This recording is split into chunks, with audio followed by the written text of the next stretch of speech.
Okay, ready. Okay, welcome to the Q&A in the evening. And the first question is from Susie. Can I say that? Well, you don't have to say Somebody. the name. Well, somebody. Fear and anxiety come up whenever the peace and stillness gets really strong. It stops the meditation going deeper. What can I do? Thank you. I'd also like to add that I am really enjoying this retreat. Oh, thank you. So am I. And the way to overcome the fear and anxiety is to do that programming mindfulness stuff. When you start to meditate and you begin the meditation hour or whatever, you tell your mind, if fear and anxiety come up, I will not pay attention to it. When fear and anxiety come up, I'll not pay attention to it. When fear or anxiety come up, I will not pay attention to it. And then when you make that instruction, you get really peaceful, really still. Now all fear and anxiety start to try and invade your mind, but the programming you just did stops it. So you can enjoy the meditation much better. And also, please know that I know my stuff when it comes to meditation. There's nothing to fear at all from deep meditation. It's totally safe. It's very healthy. It's very good for no matter what you're going through in your life. It's 100% positive. You get wonderful states of mind afterwards. You get wonderful health afterwards. And sometimes after deep meditation, it's weird. I feel I come out and I feel I could run the London Marathon and win it. That's the energy you have. Fantastic. But I must add that there is one danger in getting into deep meditation. I've got to be honest with you. And that one danger is you may lose your hair. In other words, you want to become a monk or a nun or something because it's just so beautiful, so wonderful. You think, oh, why not? So, but there's no real reason for fear and anxiety. Can I do that one? You can do that. So I'll do this next one. I read do that somewhere. one first. Right? Which one are you going to do? I'm going to do that one. Okay. I'll do the one before then. All right. Okay. I read somewhere that the Pali word chitta can not only be translated as mind, but as also as heart. Could you comment on this? The chitta also means something beautiful. If anybody has visited Malaysia, especially the north of Malaysia, there's even a town called Chitra. That's a Sanskrit form of chitta. So it also means like beautiful.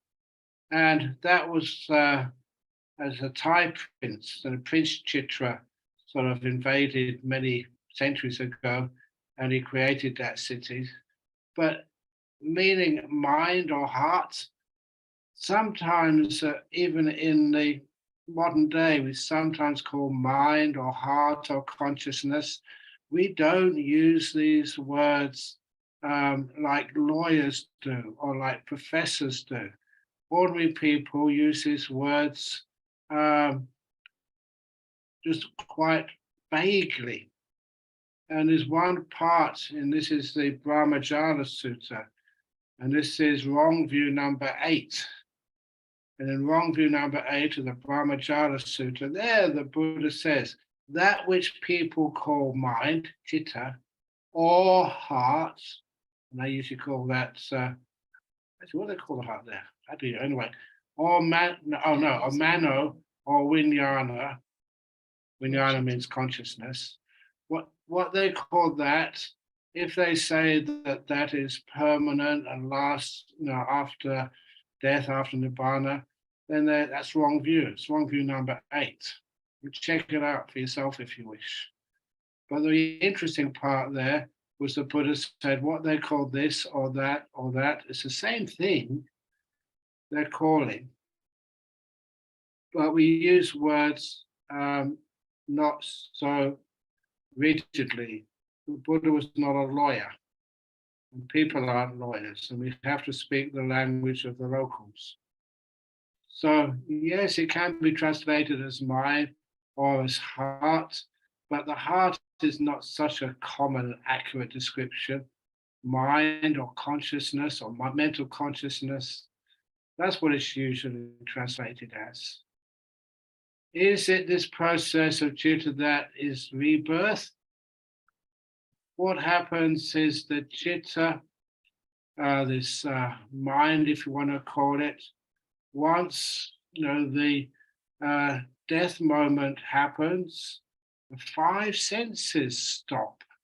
That is one of the reasons why that even today doctors would put a flashlight in somebody's eye to see if there's any reaction, or they would just speak in their ear to see if there's any reaction. Death is very, very hard to define if you're a doctor. Yes, you can see that someone's dead, or you can see that they're alive. The actual moment when you can call somebody dead is really indeterminate. So anyway, you can say it's when the five senses stop working.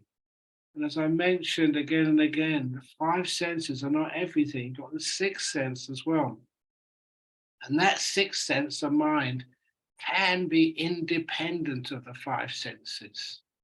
It can take the five sense objects as its own object, but it can also be independent.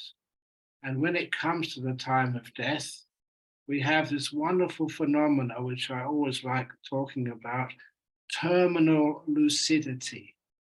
Terminal lucidity means that the last 5 minutes, 10 minutes, or even an hour or so of your last moments, even though you were in a coma. Or this one case I read about, there was a fellow who had he had a tumor in his brain, and the tumor just colonized all the usual parts of the brain until there was no brain left, just a tumor. So the doctor said what would happen, he would just go into similar to a coma, and then whatever parts of the brain were left will be struggling to keep the basic bodily functions like heart and basically the heart beating, and then it would stop. So he would go unconscious, like a comatose. But then with the doctor in attendance, and the doctor reported this phenomena, in the last hour or so of his life, this man with a brain tumor opened his eyes, recognized all the people around him, all of the close relations, and had a nice conversation with them. The doctor couldn't believe what he was seeing, but it was there, it was real. It's what we call terminal lucidity. What happens there is the brain is shot, it's kaput, it doesn't work anymore, and the mind takes over. This mind is separate from the brain. And terminal lucidity is one of those phenomena which does happen, not all the time, but many times. I think when I was giving a talk on this in Singapore, the Singapore National University, and I think it was in the medical center, and I asked as the audience, how many of you have witnessed this? And about a third of them, doctors and nurses involved in palliative care, put their hands up. They'd witnessed terminal lucidity. When a person was talking, was recognizing people, was using those higher mental functions when they shouldn't have been able to.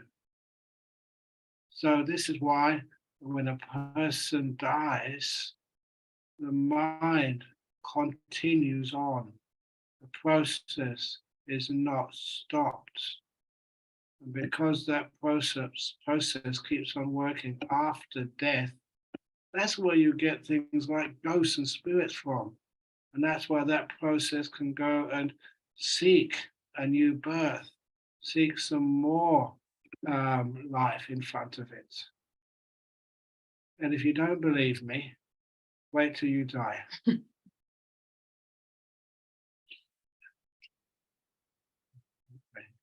That's why I always say, if you don't believe in rebirth, you will in your next life. Okay. Okay. Dear Ajahn and Venerable, is disengagement from the world necessary for the mind to fully embrace meditation? Thank you.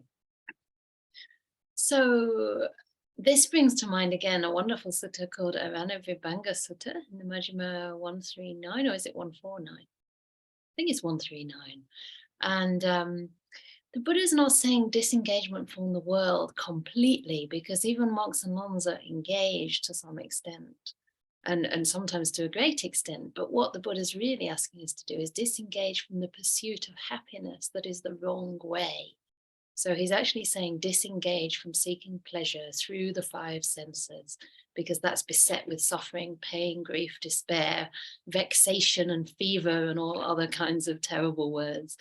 And he's also saying we should disengage from the pursuits of practices that tire and exhaust the body and mind. So they're the things we disengage from.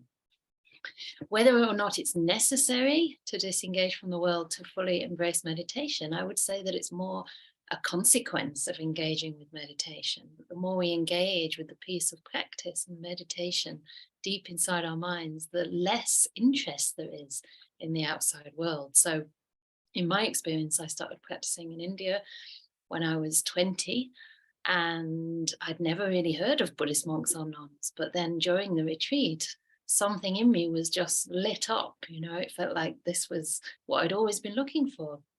And I found that after that retreat, it was just natural to start observing the precepts. It was no effort at all. Like I think I said to you yesterday about the music that used to go through my mind, which really kind of interrupts the meditation. It was like a terrible jukebox with all this really awful pop music, as well as good stuff like Led Zeppelin. And it took a long time for that to subside. So there was absolutely no interest in putting more of that in my mind. I much preferred to just sit on the buses with all the local villagers and the chickens and the goats and just be more present to the world around me. And so bit by bit, I carried on meditating, and there was just less reason to come out of retreat. I just wanted to deepen the process and find out where this would end. So for me, there was a very clear commitment to the path. And perhaps because I was in Asia and it was almost not normal, but certainly recognized that there was a path of renunciation, that there are these two paths in the world, one of the household life and one of the samana, the renunciate. And for me, that just came alive, and I was looking for possibilities to ordain. For some people, that might not happen, and it might not be absolutely necessary. In the Buddha's day, there were lay people who did attain jhanas or experience, let's say, jhanas and stages of enlightenment. But eventually, when there's no more craving and there's no more aversion left, when you're really close to the final stage, it just makes no sense anymore to be in the world. And so at that point, it would be natural for somebody to disengage completely from the world. So it's more of a gradual thing, and it's something that happens naturally. So I think allow it to unfold and don't push yourself one way or the other. But certainly, if you are finding you're less and less interested in the world and more interested in meditation, then I think the path's going the correct direction. Yay. Add to that? Yes. Once upon a time, there were these two monks. They were best friends. And once they died, one got reborn in the heaven realm, where he was having a wonderful time. But then he thought of his friend from the previous life. And being reborn as a heavenly being, he thought maybe he could find his friend in one of the heaven realms. So using his powers, he searched around all the heaven realms looking for his friend. He couldn't find him anywhere. So he thought, my best friend must have been reborn as a human being, because that's a very good realm to be reborn into. So he searched all around the human realm, couldn't find his friend anywhere, and said, oh my goodness, he wasn't reborn as an animal, was he? So looked around all the animals, couldn't find any trace of his friend. He wouldn't give up yet. Maybe he's been reborn in the realm of the creepy crawlies. And then to his shock and horror, he found his friend had been reborn in a pile of cow dung as a worm.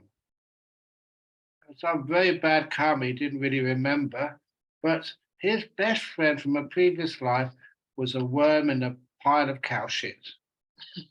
And so he thought, I can't just let my friend just live in cow poo. So the heavenly being appeared in front of this big pile of stinky, steaming cow poo and shouted out to the worm, worm, worm, worm, come out. This little head poked out. He said, we were friends in our previous life. We were both monks. I don't know why you've been some bad karma that you've been reborn in this pile of cow poo. I've been reborn in heaven. It's much nicer up there. Come with me and I'll take you to heaven. And this worm in the pile of cow poo said, hang on a moment. This heaven which you talk about, I don't know anything about it. And the heavenly being said, it's beautiful, it's fragrant, it's peaceful, it's wonderful. One thing, said the worm, is there any cow shit up there? No, of course we don't have cow poo up in heaven. And the worm said, if there's no cow poo, I'm not going. The cow shit is my home. It's warm and fragrant. It's my food as well. I love my cow poo. Why go up to heaven where there's no cow poo? No way, I'm not going. So the worm went deeper into the pile of cow poo, and the heavenly being said, look, if you could only see it, you would know it's much better. But the worm said, no way. And so the heavenly being, this is what friendship does. Friendship is just so powerful that this heavenly being put his heavenly fingers into the pile of stinky cow poo, searching for the worm. Just like, imagine like when she was still alive, Queen Elizabeth putting her fingers in the cow poo. Maybe she wouldn't do that. Even though I respect her very much, I think that's a bit too much for a queen to do. But the heavenly being did, and eventually found the worm and tried to pull the worm out from the cow poo. But the worm didn't want to go. He said, I'm being worm-napped, let go, leave me alone, I don't want to go. And because it was covered with slime, the worm managed to escape and go deeper into the cow poo. Many, many times, the heavenly being tried to pull the worm out of the cow poo. But because the worm never wanted to go, it was attached to the pile of stinking shit. Because of that, eventually the heavenly being had to let it go and return to heaven alone. And for many days now, it's only 2 days, isn't it? For 2 days, we've been trying to pull you out of the cow poo. Sometimes we get you so far. What do? You get anxious, fearful. So sometimes we have too many questions. But anyway, that's just like that. I've lost the question now. But anyway. Well, it was. Yeah, that's right. But that's disengagement from the world. Why not be disengaged from the world? It's much more fun being disengaged from the world and being free. It's like a person who said, what's wrong with being in prison? I get food every day. I don't have to do much work. I'm safe inside there, sort of. So that's the thing, you get used to your pile of poo. Okay, I think I said enough about that now. Okay. I think you should do that. Okay. I experience a strong sensation on the top of my head when meditating. I can only describe it like a burning sensation. I haven't read about this anywhere and often wondered what it is. A lot of the time it is just when you experience it once, it's like the mind associates meditation with that sensation, with that feeling. So sometimes it may be just an habitual connecting meditation with that feeling. If it just happened once or twice, then, and it was a beautiful burning feeling, like something which created a lot of sense of peace and happiness up there, I'd always say that was a good thing. Because often in meditation, when you start to let go of your body and get very peaceful in the mind, you can often feel these hot spots in your body. Those hot spots are a sign that there's something in that part of the body which needs some healing, needs some fixing up. And when you basically get out of the way, the energy of your body flows to those areas. In India, we call it the winds of the body, the vata. And in Chinese, the qi, just the energies of the body going to places in the body to do some healing. That experience is like a burning of a hot spot. But that was the cause, because often afterwards you feel so relaxed in that area after having a hot spot. Look, I'm being quite frank with you. I do a lot of teaching to people with cancer. And if you have you're meditating, you get a hot spot in one of your breasts, say, welcome it. That's catching a breast cancer before even the doctor can see it, and just healing it. Those hot spots are brilliant for your good health. Just to share. Oh my goodness, Yeah, lots of questions. because Derek's only sending one or two at a time, but Okay. actually there's always a lot we don't answer. Okay. So anyway, I'll do the next one. Yeah, go on. Okay. Is this the only realm where the mind can be enlightened? If so, why are there other realms?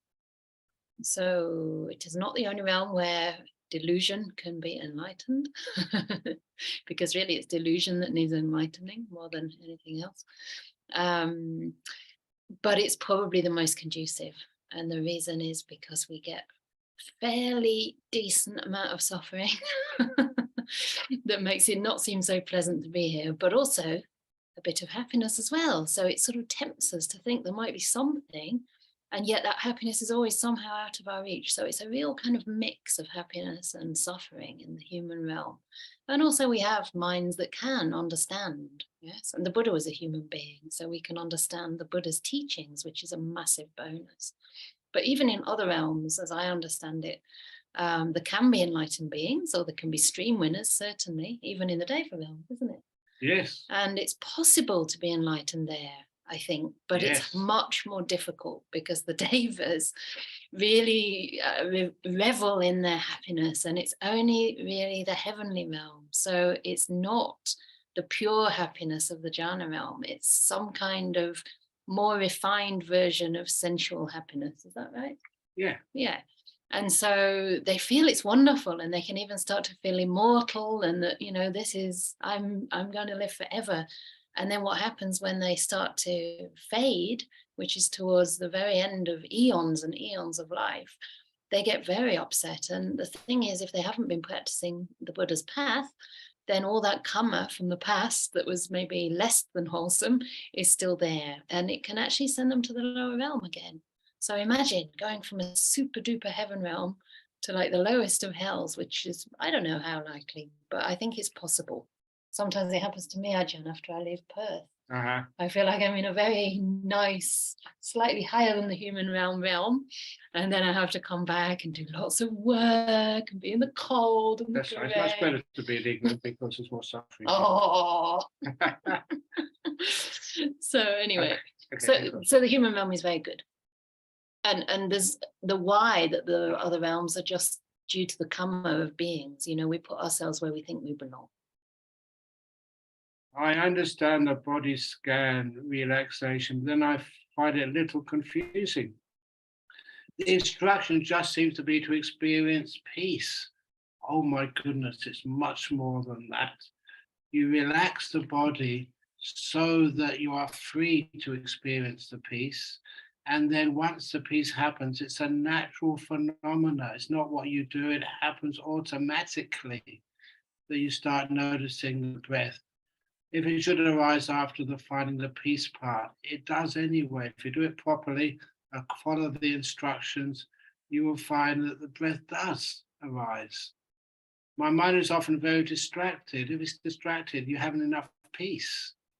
Or I have little to no peace, so I'm not sure what to do. So make the peace, first of all.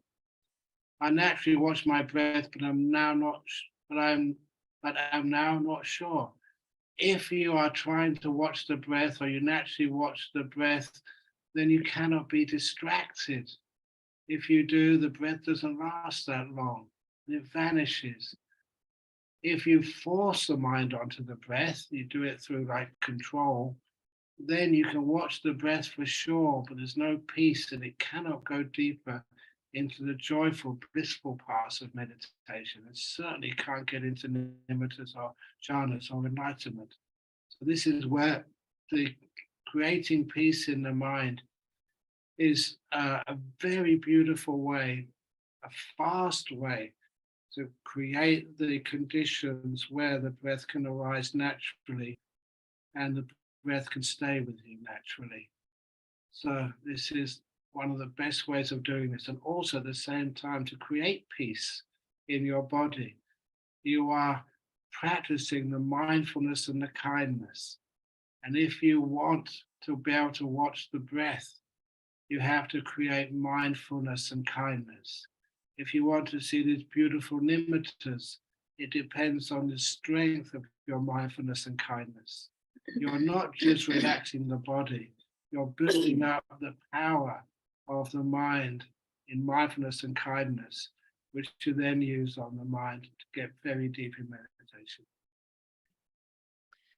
Okay, dear Venchanda, having practiced many years Goenka Vipassana, I feel uncertain when to practice observing the bodily sensations and when to observe the breath and even mix in Metta Bhavana. So yes, you're writing this to me because I've done heaps and heaps of Goenka practice. And for me, I used to watch my breath as Goenkaji and structured at the beginning of the retreat. And just as Ajahn Brahm's been saying, it was actually quite difficult to stay with the breath. And I used to feel a great sense of relief when it got to day 4 and we could start scanning the body, because the mind would engage so much more readily with that. And it was much more interesting to me to investigate and examine what was going on in the body and to start to understand the mind and the way the mind was reacting to those sensations through that. So it was only much later, after coming in contact with Ajahn Brahm and also learning that the Buddha's main teachings and the main practices that he used to gain enlightenment were actually the teachings of Anapana. And that, as Ajahn has just been saying, that the breath is a really refined object and can take you very deep into peace. So then I started practicing the opposite way around. So sometimes I would use the body scan in the beginning of the meditation just to help undermine any restlessness or any hindrances that might be there. And then after that, go to the breath. So I would suggest trying to experiment with both. Another thing I used to do on the Goenka courses was that in the really long retreats, like 45 days, I found that there wasn't really enough Anapana. And so then I would continue to practice at least a few hours every day of breath meditation. And that in turn strengthens the observation of sensations in the body, because really all these practices are just increasing our mindfulness and our peace. So as the wisdom gets stronger, the samadhi gets stronger. As the samadhi gets stronger, the wisdom gets stronger.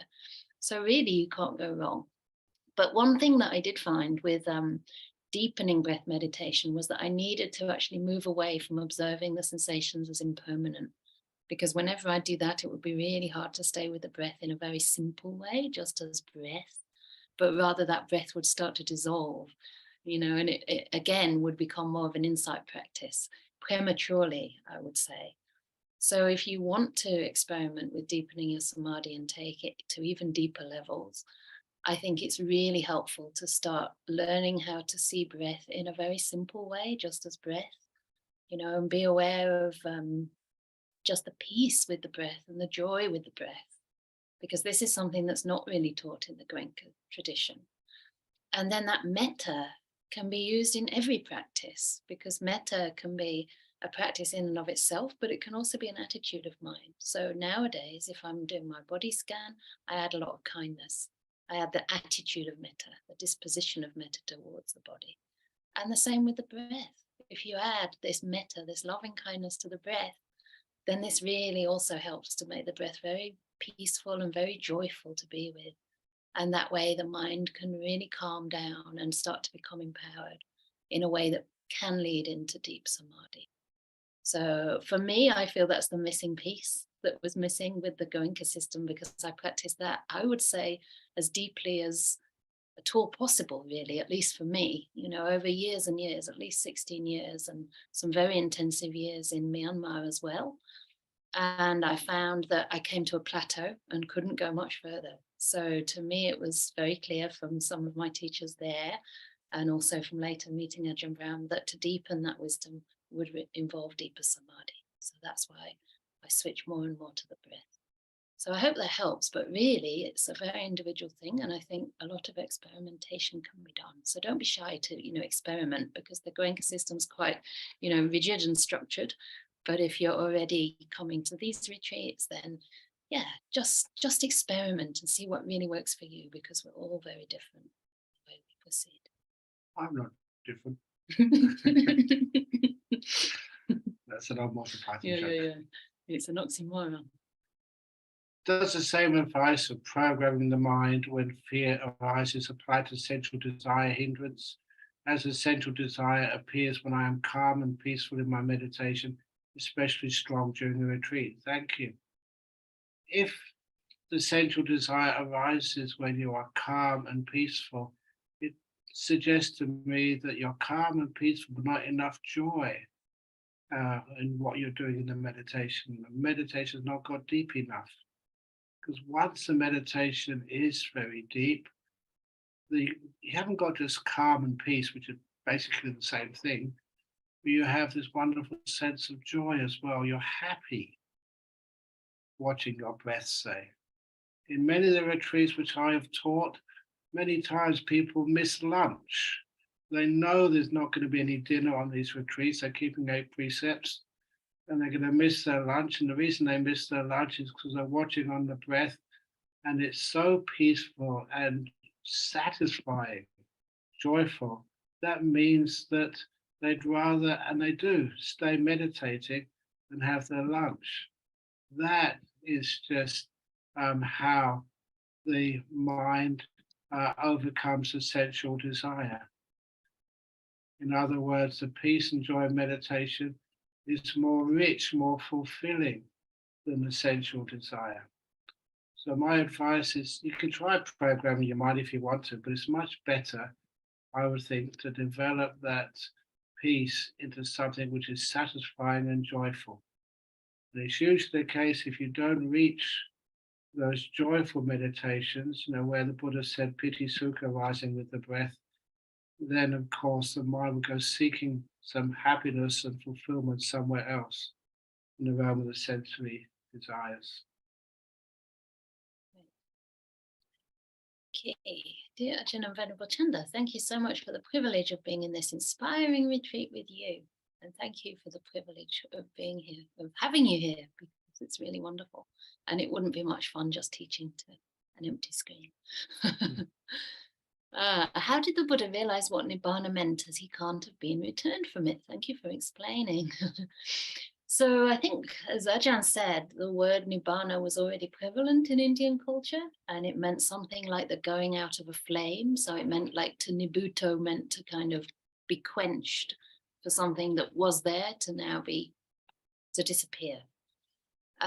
So that would be a word that was probably thrown around quite a lot and probably not understood by too many people in those days, because at that time the Buddha's teachings had temporarily disappeared. But the Buddha had been with other previous Buddhas in his past lives. And so it's very possible that he already had a sense of what it meant and the sense of which direction the path was going in. So, I mean, this is speculation, but it's very, very probable. I think it's actually true, no, that the Buddha had heard the teachings of other Buddhas. So he's bound to have heard things like the Four Noble Truths, that there is an end to all suffering, and that end is Nibbana. So even if he didn't remember it immediately or what it meant, he had a sense of that. And it was that sense of Nibbana that he remembered when he recollected that experience under the rose apple tree as a child. So even though it wasn't Nibbana, he experienced a jhana as a young child, and that would have given him a sense of the direction of the path. And later on, of course, he called those jhanas Sambodhisukha, which means enlightenment bliss. So it was like a kind of a signpost of the way of the path. Excellent. Right, just Have a look at that Gatikara Sutta, because it really changes one's idea of the history of the Buddha. Gatikara was a chief disciple of Kassapa the Buddha. This is in the suttas. And Gatikara also came back to Bodh Gaya. Gatikara was reborn in the Urabos. He was a non-returner. And he came back to congratulate his old mate, who's now Siddhartha Gautama, the enlightened Buddha, after his enlightenment. Very inspiring story. So the Buddha did practice under Kassapa the Buddha. And in the first watch of the night, under the Bodhi tree, before enlightenment, the Buddha recalled his previous lives. And this was a previous life as a monk with Kassapa the Buddha. You don't just remember these things, you remember the details as well. So the Buddha would have got that, what was called Paratagosa, the words of another, from that memory under the Bodhi tree. And when my mind gets really still, this lovely light appears and I relax into it. Well done.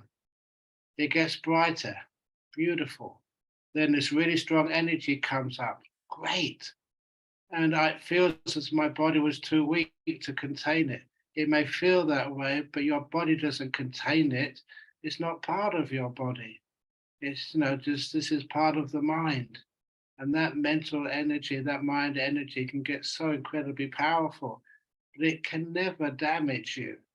Sometimes when I remember seeing these lights and they get so much brighter than the sun, and I thought, I'm going to go blind. But then I realized this is a mental image. It's not seen through the physical eye. And so I just carried on. And I'm being honest with you, that sometimes the joy, the bliss was a bit too much. And I thought, no human being can take so much bliss. You're going to explode. But trust me, you can take so much bliss and a bit more as well. So basically, if you trust me, I know what I'm talking about, make that trust and faith and confidence in what I say and what the Buddha said. It may appear powerful, but don't be afraid. The fear only tries to make you control it, and it just goes all haywire. The strong energy comes up, feels that your body was too weak to contain it. Don't even think about the body. Think about the mind. And that can contain that and so much more. It's really good stuff. Carry on, you're doing well. And I don't think you will regret letting that energy come stronger and stronger. Next question. Just to show that there's suffering and happiness everywhere. So far, I just feel dull and empty, apathetic and a bit sad and irritable. Usually I can get peace in meditation, but now it's very hard. It isn't fatigue, I've had plenty of sleep. I struggle to do metta. I know that retreats aren't necessarily all bliss and joy, but am I doing something wrong? I would say no, you're not doing anything wrong, except perhaps you're looking for peace when what's actually asking for your attention is dullness and apathy and sadness and irritability. Because it's always the things that most need our attention that come up. So there's nothing actually wrong. Remember Ajahn Brahm's simile of the driverless bus. It's not that we're doing something wrong. It's just that the bus is now going through difficult terrain. And everybody has to go through difficult terrain. Sometimes it's even more difficult when we think, oh, I'm on a retreat and this is not the right time to go through difficult terrain. But I mean, it's not up to us when that happens. And actually a retreat can be a wonderful time to make peace with those things. So I would definitely not struggle to do metta, because sometimes we have to be careful about why we do metta. And sometimes we do it to try and make things go away. And then that's not really metta. So real metta is actually including everything. It's opening the heart to whatever arises. So I would say use metta more as a way to relate to what's there and as a way to comfort yourself and just give yourself some encouragement and some care. Yeah, because now you're suffering. I mean, imagine if that was a friend who was suffering, feeling dull and empty and all those things. You'd want to just like put your arm around them or tell them, hey, this is going to pass. Don't worry about it. Just relax. And it's only the second day. You just don't know how things can change. if it's any help, I was pretty irritable yesterday because I hadn't slept and I was feeling really tired. And then today, I'm fine. Actually, it's just hormones playing around. And I think it's good to say that for any other women around my age, because sometimes these things are physiological. We don't really know why. And it's beyond our control. And when you realize that and when it passes, you think, gosh, why did I make such a fuss about it? It's always when we own these things that the problem's there. So try not to own all this sadness and irritability, but just treat it kindly, the way that you would a child who felt the same, or a friend. So I don't think there's anything wrong there. Okay, sometimes when I get very relaxed at meditation, when I get out of it, I feel very sleepy. It can last for a long time. Some other times in meditation, I feel as someone has opened a tap and suddenly feel a lot of fluids coming to my head. When that happens, I get headaches afterwards. Any advice? Thank you for this online retreat opportunity and for all the teachings. I'm very happy to be here. Sometimes when you get relaxed in a meditation, you come out, you feel very sleepy. That usually means there was some sloth and torpor there. You feel like you're relaxed. But if you really are relaxed and peaceful and the real good energies come out, then afterwards you never feel sleepy. Often after a really nice meditation, you can't go to sleep at night. You don't want to go to sleep at night. You don't need to go to sleep at night. You're full of energy and it lasts for a long time. This is natural, not dangerous at all. And so you get very relaxed in meditation, great, but also get the energy up. This is that piti sukha I keep talking about. Because when that energy comes up in meditation, you know that you are still and peaceful because you don't feel sleepy at all. You feel like alive and energized. And open up a tap and suddenly feel a lot of fluids coming to my head. That's a bit weird. And you get headaches afterwards. It's when I first went to teach in Malaysia, a lot of the retreatants there, they were complaining about samadhi headache. And I was just really surprised by that because I was always taught and practiced, and so other people practice. You meditate to overcome any headaches. If you meditate peacefully, you get this beautiful energy inside of you, and headaches just don't happen. So I think one of the things which is happening, can you go back again? Yep. Yeah. One of the things which is happening, fluids come into my head. I think you may be trying too hard because that's usually where the headaches come from. People try to concentrate, which is one of those words which I really argue very vehemently against. Because meditation is not about concentration. Concentration is what you do. It's a force. It doesn't create peace. And also, samadhi does not mean concentration. Samadhi means stillness. And you cannot get stillness through force. So have a look at how you're meditating. If you really are being still, then that's usually a very delightful state, and headaches just cannot come up. Okay, a couple of nice comments here. Just wish to say I'm very grateful to both of you for this wonderful retreat. Hope next time I can come to a normal retreat next year. Yes, well, it's quite difficult now for me to organise a retreat next year because we lost our booking for next year as well in the same venue. We actually had Ajahn all lined up for next year, and now we don't have a venue. So anybody who knows a venue, please let me know. Otherwise, we'll definitely have something somewhere. So Paul says, I miss the giggling chanting. Don't do that. Okay.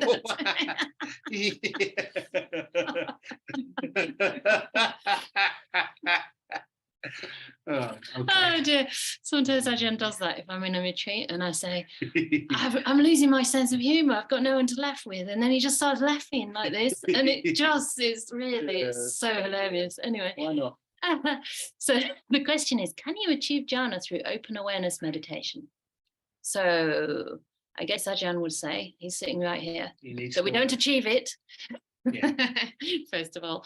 But I would also say that in a way, I mean, that's what we're doing, isn't it? When we start with present moment awareness, that you could call open awareness. It's basically being aware, being kind, being present with whatever's arising. And it's certainly a first step. But eventually the mind has to come to the place where everything starts to calm down, and it tends to, calms, disappears, and tends to focus in by itself on one thing. You say more about that then, because you know more. It doesn't focus in, it just falls into one thing. And as it falls into one thing, it's similar to like you've got a magnifying glass and all the energy goes in one place. And it gets very powerful, very bright, and very blissful. Excellent. You can do that one too. Okay. You do that one.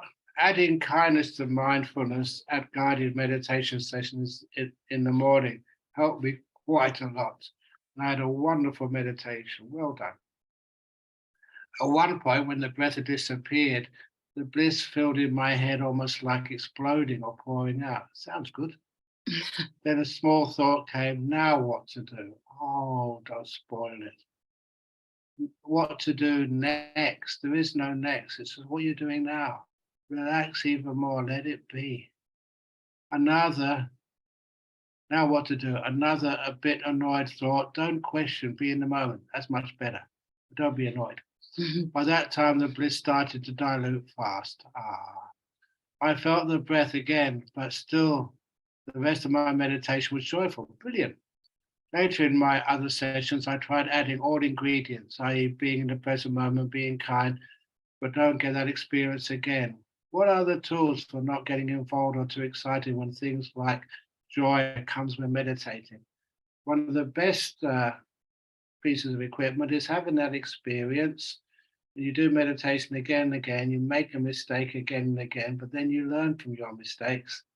And soon you get this trust.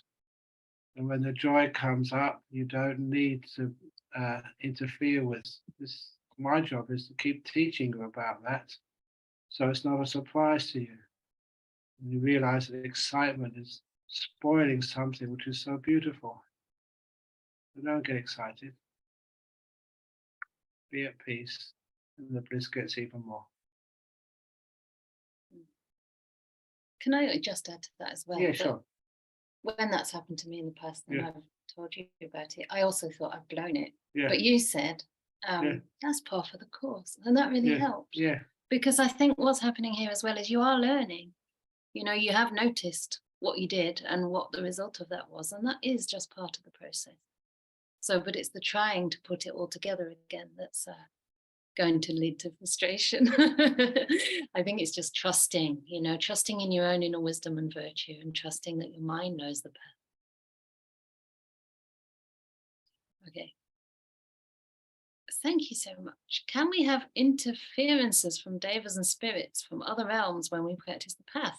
If so, how can we practice the path? No. If so, how can protect others? How can they protect or guard? How can other people, or how can we protect or guard ourselves from such interferences? Yeah. Well, basically virtue. If you're a good person, then the only interferences, so-called, that you're going to get is help from the devas, I would say. The devas are going to rejoice in your practice. They're going to come and hang out in your kuti. They're going to even fill up your vihara, hopefully, in Oxford. Oh, where's he gone? And the spirits, if there are any spirits that want to disturb your practice, they won't really be able to get in. There was that story about that lady in the hospital. No, the worst spirit. Want to tell that? No, I've got to tell for everybody to know there's a very bad spirit around Oxford. It's called the bottle ghost. And it's very prevalent around Christmas time. It lives in bottles of whiskey and rum and gin. And then if you drink some of that, you can't meditate at all. That's why we call those things spirits. The bottle ghost. So please avoid those spirits, and they're real. Yeah. But it's true that if you are a good person, a moral person, spirits just, they can't get close to you. And heavenly beings, if there are devas around, oh my goodness, you get some incredible good meditation there. And some good food. Yeah. Sometimes they interfere with your alms food. I'm quite sure about it. Yeah. Which is really Okay. nice. All right. Yeah, that's a private message, but somebody's recommending a particular place to hold the retreat. We'll be in touch. I don't know if it's big enough, honestly. As far as I understand, it's about 30 people. We need bigger than that. But we can definitely explore. This is the thing with most places. Okay, let's read this one. Oh, is that? Yeah, these are all direct messages. Yeah. It's delightful to be part of the retreat, still more in this newborn Anukampa Vihara. I feel so grateful to you for sharing this wonderful and inspiring teaching. Excellent. It was inspiring to listen to the simile of the bus driver. May tonight you have a wonderful rest. Thank you for your fresh, happy presence. Looking to meet you soon in person. Yay!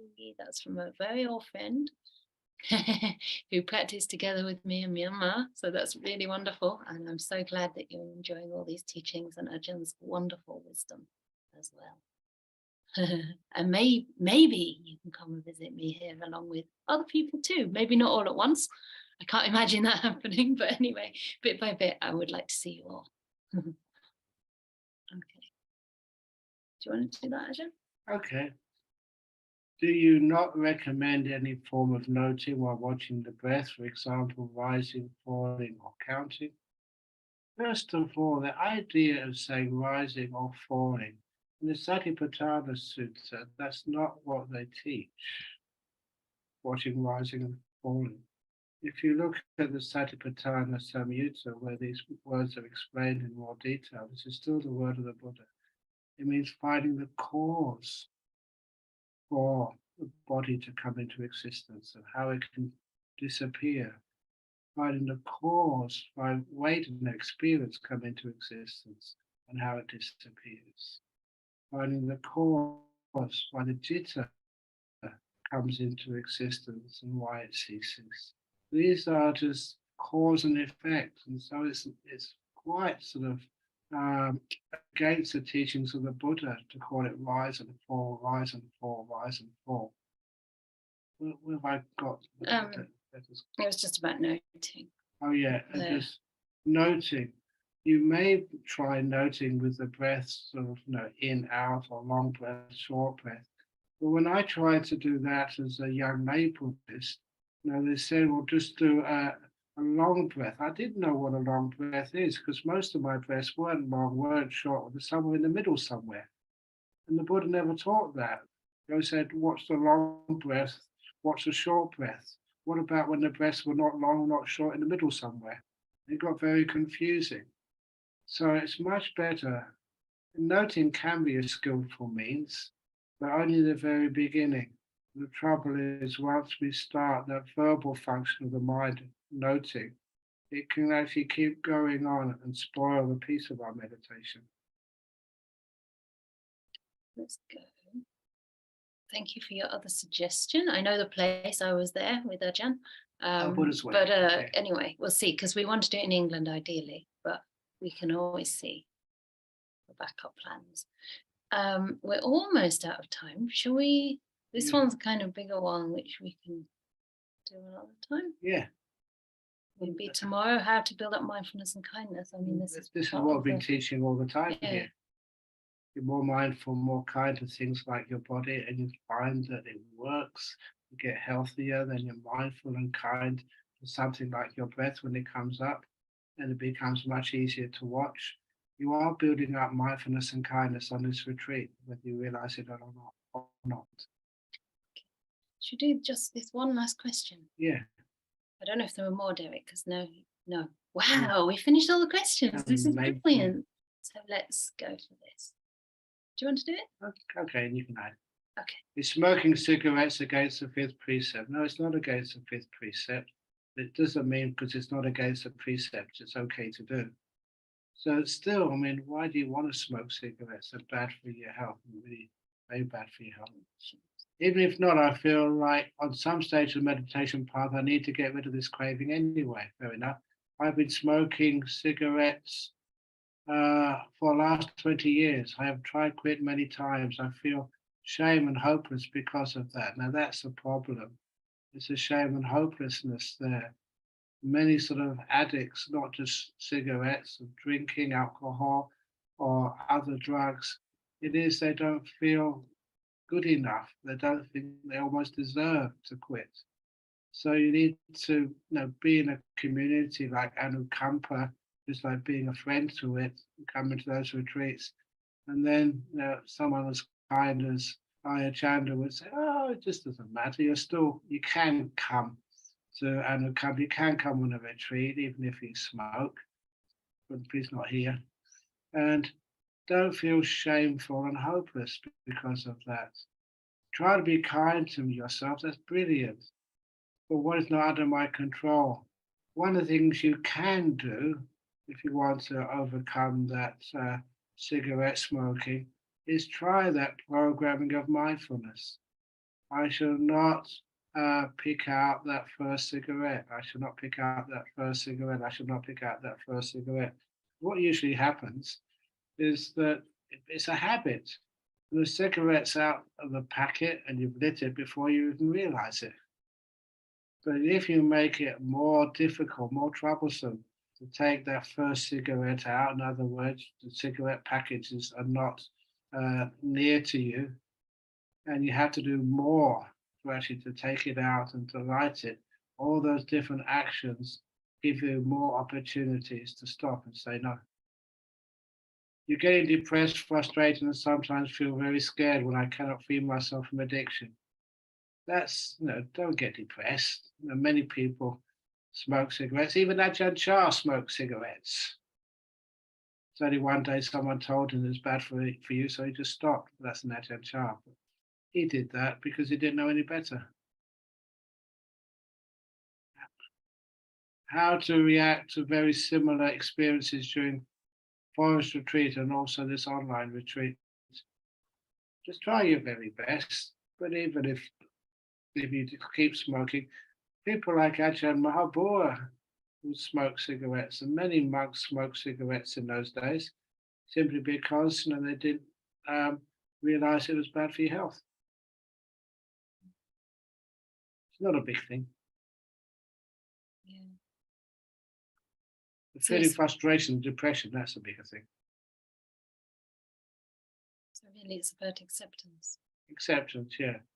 Once you accept and are kind to yourself more, you find it's easier to abandon, to let go of the cigarette. I'm wondering as well if you've tried to quit many times and you haven't succeeded, that there's a little bit of beating yourself up about that. Yeah. And because you're beating yourself up, your mind is kind of almost punishing itself because you don't like yourself very much. I wonder if some more metta and loving kindness may also help. Like really embrace and accept yourself like that and forgive yourself. You can also do forgiveness practice for yourself. Like, may I forgive my weaknesses? May I accept them fully and wholeheartedly? May I love myself just as I am? May I offer myself kindness, genuine kindness and care?